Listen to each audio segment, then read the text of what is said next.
Yes, it's the NSX again, guys. Paolo here, Logic for the Model Works.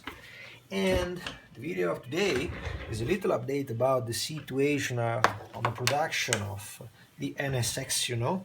This was an item that if you already seen I think it was 2 or 3 videos I made before, as well as the production video of the kit that I made in Castro Library. And I just wanted to update you about the situation going on here about this model. So this was the body that I built up about the 2018 car, and my idea was right now, because in another of my presentations I showed you the Evo body that I made, and is sitting up there in Sweden, sleeping in the cold. But happened something during these weeks, and it happened that I seen the Bathurst panorama race in Australia, and I seen all my guys coming from the Yas Motorsport company working there on the car. Official car was the chassis number 27, the one racing there, and it was exactly the same car that you seen in my folder picture as the black car with factory logo in Misano World Circuit that I spotted the last year. I think it was in the summertime of the last year. Then what happened? I fall in love with the car too, so I not only wanted to have one for myself, but I think that I will start to do something for the production of that kit. As I said, there is some details, some problems that have to be fixed during the production molds, and mostly is what? It is that as I said there, the biggest modification from the ordinary GT3 to the Evo version is about the front vents that you have here and here, the rear extractor that is completely different, that is the real big different issues, and mostly, last but not least, is the lack of proper decals about that model. I think there is only one decal sheet made by Decal Dog, Frank Hashtag I think he is, and he made the cat version, with some problem about the colors and so on. But as I said in my previous video, it's not because of Frank. Frank is a good guy, and he makes stuff for the slot racing items, so it is not really over him. It's really just a miracle that he made something. As he wrote to me, he made all that kind of decal made on the Joker production. The Joker is a GFCO production. It's a carbon fiber, not carbon fiber, sorry, the fiberglass body that they made in 2017, I guess, or 2018, about the first NSX GT3, but is absolutely suitable as a slot racing item. So it is not this kind of model that we all build up in this branch of modeling, static modeling. So I don't think I can blame Frank for what he's doing. He's a good guy, he have my model, so nothing negative with him, absolutely not. But the point is that there is a lack of other libraries about this car, and being so hard to find the proper bodies, of course, also the guy from the slot racing, I mean Fola mostly, and Frank, and Patos as well, they are a little more tight in the production of these other libraries, because there is no easy way to assess to suitable racing body or something similar like that. So I went in my own way. This is the problem. What was one of the issues about my model, and I made it my own way. So I made a contract with Andrew Z, that is absolutely great guy, is in my opinion one of the best designer ever out there making decals, and not in a professional ways. Of course, it's not working with cartograph. Even if you have the number to do that, you have the skill and the possibility to do that as well, but I wanted him to make it for my own desire, for my own production, the decal sheet for my car. So I ordered him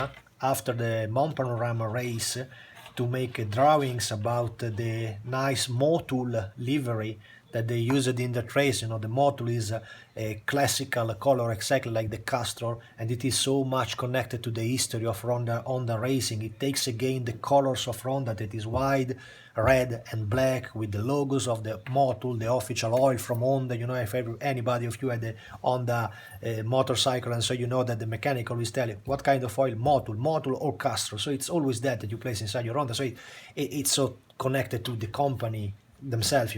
So the idea will be absolutely to cut the master that you have seen in my previous video, that nice shape now sitting there in a primer gray and so on.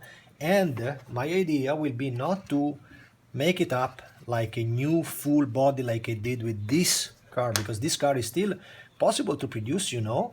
We had some issues like this mold, and I think all the guys that took it already changed the part, you know, because this part was extremely tricky, and this was because of me, not because of the customer, because I worked too thin in the process of building up. Because when I do items, I don't think with the planning of a production, I just think how I will scratch build this item, so I don't think about the thickness and so on. So that's why sometimes it happens something like this. I know that told the guy, honestly nobody complain about this, they just cut away the part and rebuild the 3-4 labels that are missing or destroyed, exactly in the same way like for the Porsche 997 GT3R that I made. There was some, I think it was the last batch of the resin that have some minor problems in the front vent on the front wheel arches, but honestly nobody complaining, it's me complaining about myself, you know.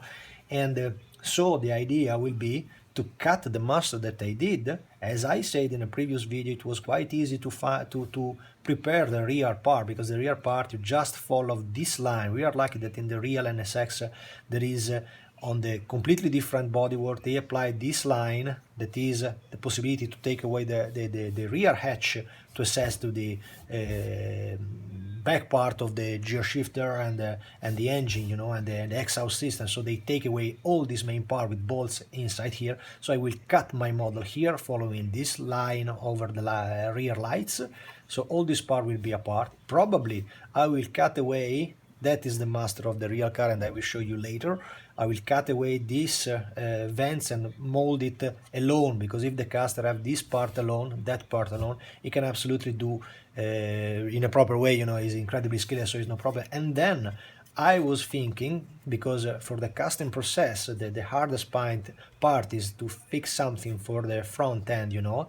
In the beginning I was thinking to follow the line of the door and the front hatch. Remember that the real NSX GT3 doesn't have the line of the opening bonnet, front bonnet as the street car. The street car have this line that in the GT3 is a fake line, you know, where you basically open the bonnet and inside there you will find the electrical engine. Under here the street car have an electrical engine.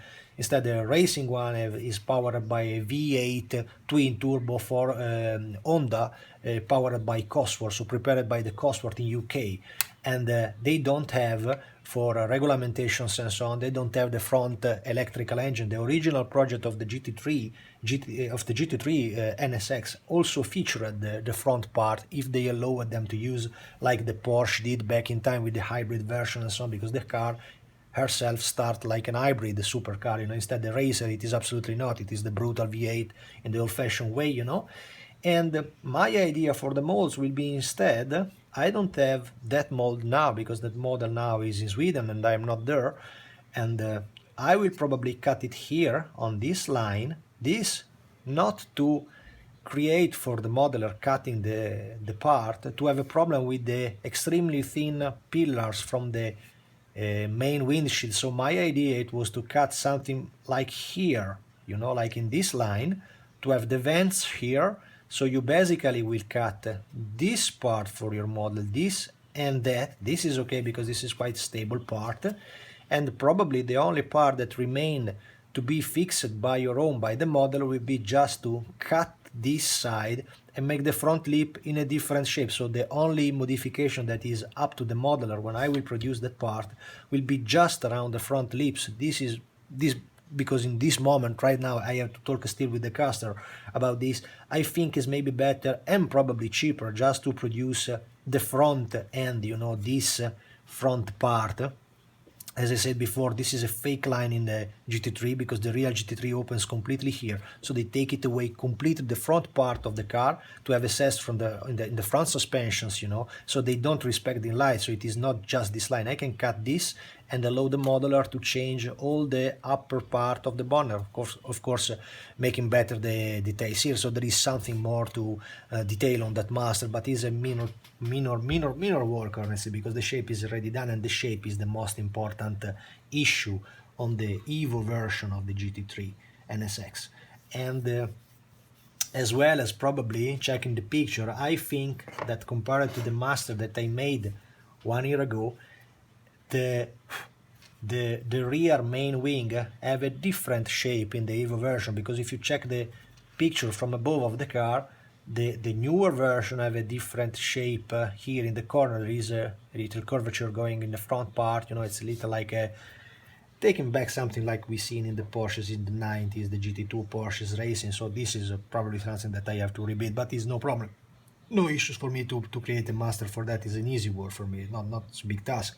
As well as this was the master that I did, so even if it is plastic over plastic, so I worked with white styrene, and so you don't see so many the points where I touch it, but basically the only stuff that have not been touched in the Tamiya model is a little the roof. There is a panel line for the emergency exit when they capsize the car for safety rules and so on, but the car is completely different. But this side, this part, was completely scratch build, so for me it's no problem to unglue from this original master, keep it back to the caster, and provide this part printed with the, now I guess we are talking of 4 main different parts for the Evo version. So it will be the rear end of the car, number 1, the new wing, number 2, the vents retaken, number 3, and the front hatch,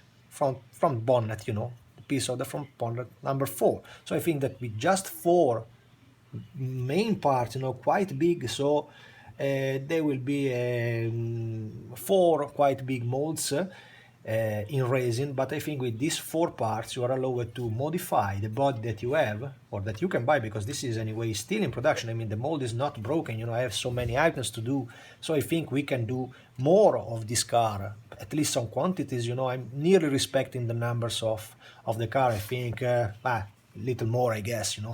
As I say, the last car that was racing now in Australia was the number 27. I think I made a little more than 27, and many of them ended like slot racers, so a lot of guys didn't order the wheel because they need their own chassis to place it under, and part of this instead became static models and are spread around the world. But I think I can do a little more of this body, because the mold, this is one of the last production that I didn't want to sell, not really for this reason, because this is absolutely nothing, the people can fix with no problem. I don't consider that an issue, if you make this kind of models. But because I wanted to keep this body for the designer, for Andrew, because I want him to have the part on which design the decal for the Motul livery, my idea will be, if I go on with the production of the Evo version, to provide both the Motul livery as well as that lovely Denmark livery car that is racing somewhere in Europe. I think is related to the Danish guys working in the Yas company. I remember very, very well, a very, very kindly guy from Denmark working there, was a very skilled technician, and I know that his brother have a racing team up in Denmark, so I guess it can be that people using this anyway Italian produced the GT3 car. But the livery around that they feature is absolutely stunning, because they have the Danish flag that is already stunning in color, red and white, so it's a blast to see. It's a blast to see with the flag and the number of the country, Denmark, really aggressive, really lovely. When it is about flags, you see my GT3 AMG. I made it not because of the Mercedes, I made it for the American flag. I like the colors, I don't know what to say, as well as my trucks, I like the Swedish flag, so I like flags. And this Denmark will be probably also scheduled like one of the next livery, because I think Andrew is probably the best guy around to make this stuff. I never take him seriously into the designer of real decals, the decal that we are going to produce for this model is just for my models, so it is not a service for others, it is mostly for us, for our production, me and him, and will be printed in Alps using service from Alps. So being the Alps system quite delicate in color and in finishment, but absolutely reliable, so it's good stuff, in some models. I think that for the Motul livery, in the beginning, the most part of the grays that you will see in the picture, if you look at the in race picture they took it in Mount Panorama, Australia. Right now the main livery, it is made in a gray kind of, I think is oral color, you know, oral gray, and red spots over the car, and white is a kind of pearl white that you can apply on the body. So that part could be painted, you know, and instead I would like to leave just the finishment part of the reds and the sponsor around the car, like the real decal sheet options, you know. So I think that is the way to proper make a design for that. And the same thinking now at the, I have a picture coming from a race that I took online about the Denmark car. Also, Denmark car is basically red and white with a cross. You know, the Danish flag is red with a white cross in the middle, and so probably the base of the car will be red with the same Pantone color or RAL color of the Danish flag, and white painted, and then over the writings to make a proper stuff. I don't like to do like the sheet that I bought from the sheet that I bought from Decaldoc, that was made in a Castro livery. They provide, if you see the picture they have on their website, they provide completely the green part of the livery, because it's meant to be over a kind of wrap like in the real car over the yoker body. And I prefer to paint the green stripe, because for me it was absolutely much more easy to handle with, you know, you can enter much more in the detail and be much more precise. And then I had to cut the red spot from the green, you know, he printed the stuff together, green and red, so I don't want that kind of work in mine, also because it became very, very big, and in Alps decals, when they became big, they became also much more pricey and much more sensitive to the touch. It's very easy that you simply touch it and you take away the color, and that I don't want to happen. So that's it. This is the last update until now, and I think is a project that will take life probably during the second half of 2020. And because I have right now so much stuff in progress, and also the caster is quite busy right now, so I want to concentrate and finish some items, make a production, then stop it, and then concentrate on another production, not to make a mess about everything and then it ends anything, you know. So keep the faith, be patient, and the news is basically this: there will be a model of the Evo car, so stay tuned and follow my videos for latest update, because as soon as I have something newer, and probably I would like to introduce you to my stuff mostly in this way, instead of writing 10 times the same email to guys and so on, and that also sometimes I can mismatch in description and in links and so on. So I prefer to prepare a video of the presentation of what I am going to do for an eventual production. And I will also love to read your comment after my video, if you like this, if you don't like this, if we can improve in something. So feel free to write everything you want. And thanks for watching, guys, and see you in the next video.